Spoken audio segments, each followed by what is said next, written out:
Hey boys and girls, take a look around. Are we at school today? We are not. We are actually somewhere really special in Owensboro, and we've got a lot of fun things planned for you today. We are at the Bluegrass Music Hall of Fame and Museum, and Miss Maria and I have some special friends today that we would love for you to meet. All right, Mr. Chris, would you come? Mr. Chris Joslin is the director of this museum, and so he's going to help us out by showing us some of the different bluegrass instruments and playing them a little bit. And then Miss Sally, come up here, Miss Sally, is also going to help us by playing the bass in a little while. So you listen very carefully while Miss Nikki and I step away so they can take their mask off and they can play some bluegrass instruments for you. Well, what a treat to have you guys come to where I work, the Bluegrass Music Hall of Fame and Museum. We're in downtown Owensboro, and a lot of people don't know that bluegrass music comes from Kentucky. It's played, enjoyed all around the world, but it comes from Kentucky. In fact, bluegrass music gets its name from the bluegrass state of Kentucky, and we owe it all to Bill Monroe, a gentleman who was born here in Western Kentucky, just down the road in Rosine in Ohio County. But he was an early star of the Grand Ole Opry in the 1930s and 40s. He was so creative and so innovative that he essentially conceived and developed a unique genre of American music. And so we get to celebrate that here every day. So we do a lot of live music here, but we're also a museum. Many of you have been to a museum. Here we celebrate everything about bluegrass music, Kentucky culture, Kentucky history. And we're in our first exhibit, which is called the Pickin' Parlor. So this is where your tour starts, is in the Pickin' Parlor, because the first thing we want people to do is to experience the music. And how much better I can't think of a better way to experience the music than to play these instruments yourself. So when you come with your parents, that's what this room is designed for. It's designed for you to pick up these instruments and see what they sound like. See what it feels like to play a violin or a banjo or a guitar. And so it's just so much fun.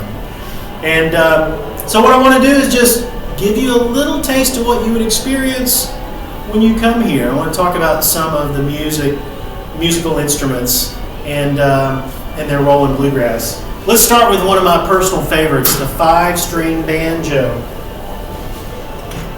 Now the banjo is an instrument that originates from Africa, and there have been some changes and adaptations over the last several hundred years, but this is really what I like to think of as the engine underneath the hood of bluegrass music, the 5-string banjo. And I'm going to demonstrate that because it's such an exciting instrument. It helps me in tune. Let's play an Earl Scruggs song called Foggy Mountain Breakdown.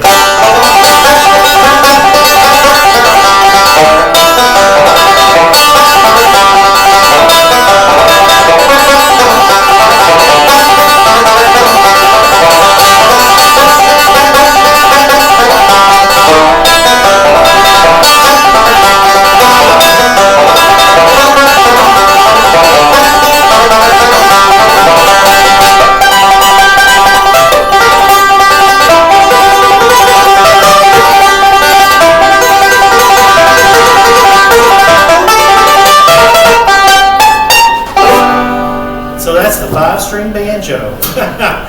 It's such an exciting instrument. As someone once said, you can't play a sad song on the banjo, and I tend to agree with him on that. Let's see. There is another instrument that is really important in bluegrass music, and it is called the mandolin. In fact, this is the instrument that Bill Monroe played, the person who is known as the father of bluegrass music from right here in Kentucky. So the mandolin comes from Italy, and it's tuned like a violin, but you pluck it with a pick. And instead of 4 strings, it has 8 strings, so it's 4 pairs of strings. And in bluegrass music, it definitely plays a rhythm, kind of like a drum. But it can also play melodies as well. And since it's tuned like a fiddle, it's let's see. Let's play a fiddle tune. This is called. This is an old fiddle tune called "Over the Waterfall."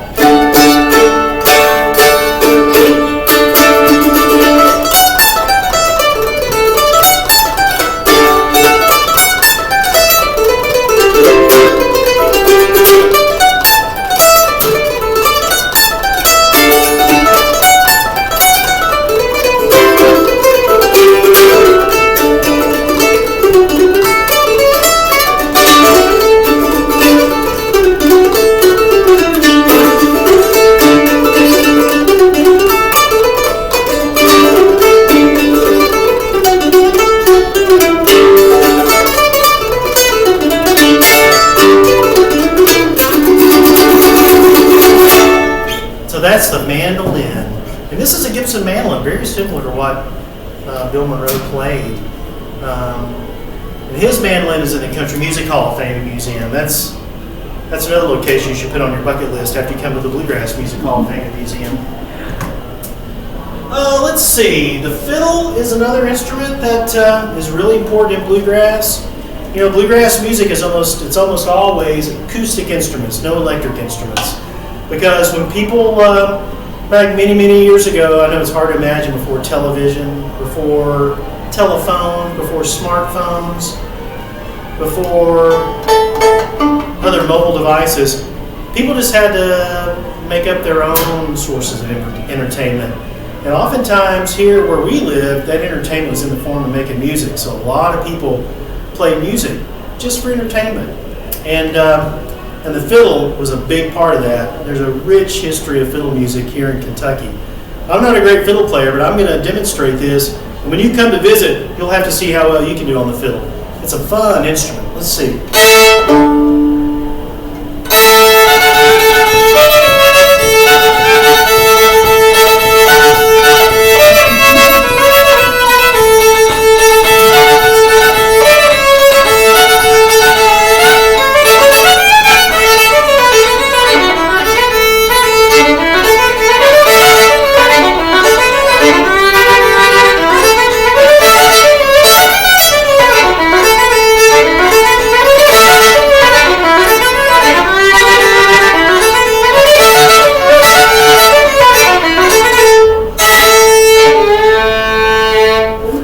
So that's the fiddle. It's a fun instrument too.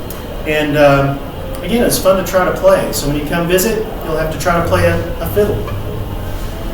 I must make the comment.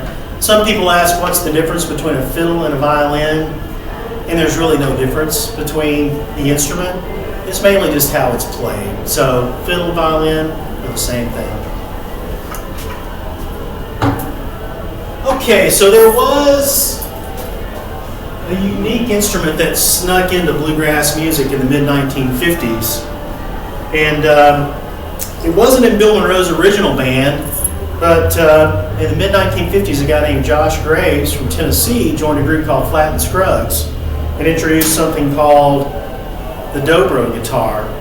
And the dobro looks like a regular guitar, but it has some other components here, has some metal parts. And instead of fretting it and strumming it like a guitar, it's more of a slide guitar. So you play it with one of these bars. It's a metal bar, and you play it by just sliding across the strings.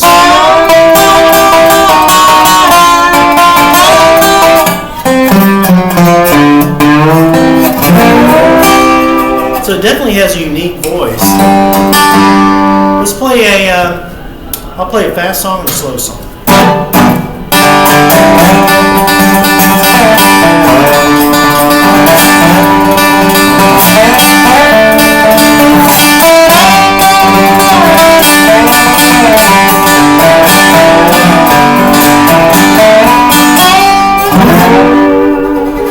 And then I'll play a slower song because it can be really powerful, but it can be a really sweet voice, almost like a human voice, because you can slide in and out of notes, much like you do when you're just singing a song with your voice.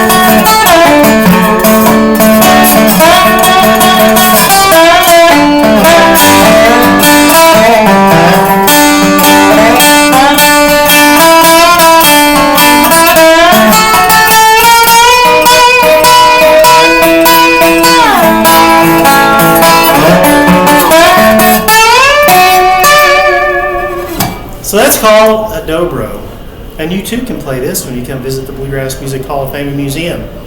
Now, the biggest instrument in bluegrass music is called the bass. Some people call it the bass fiddle. Now, back when Bill Monroe was running the roads many years ago, it was so big and they didn't have a bus, they were just traveling in a car. They would strap this thing to the top of the car, and down the road they would go. Thankfully, Miss Sally plays a bass. She's going to tell you about it. She's going to play it for you too. Sally?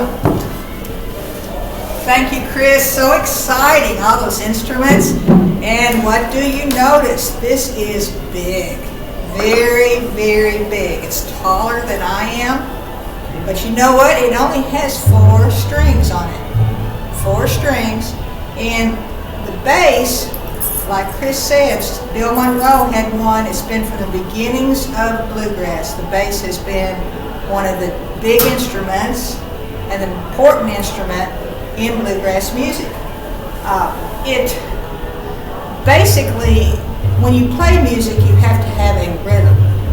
You have to have a tempo, whether it's slow or whether it's fast or whether it's real fast. The bass is the instrument that is charged with keeping the steady tempo in any song. So as you play this, all 4 strings are used. It is played with your finger down this way, and your other hand, it's like the guitar, the fiddle, other instruments where you shorten and lengthen the string to get the tone that you need. So the bass is an important instrument, and it's not real heavy, but it's certainly bulky. So as we play, I think we're going to play a song for them. And you can listen and see how the guitar and the bass sound together.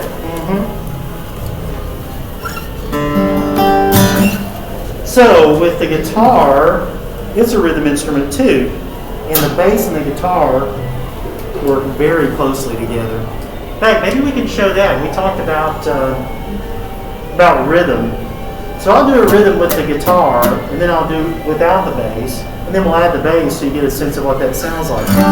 So by itself, the guitar just sounds like this.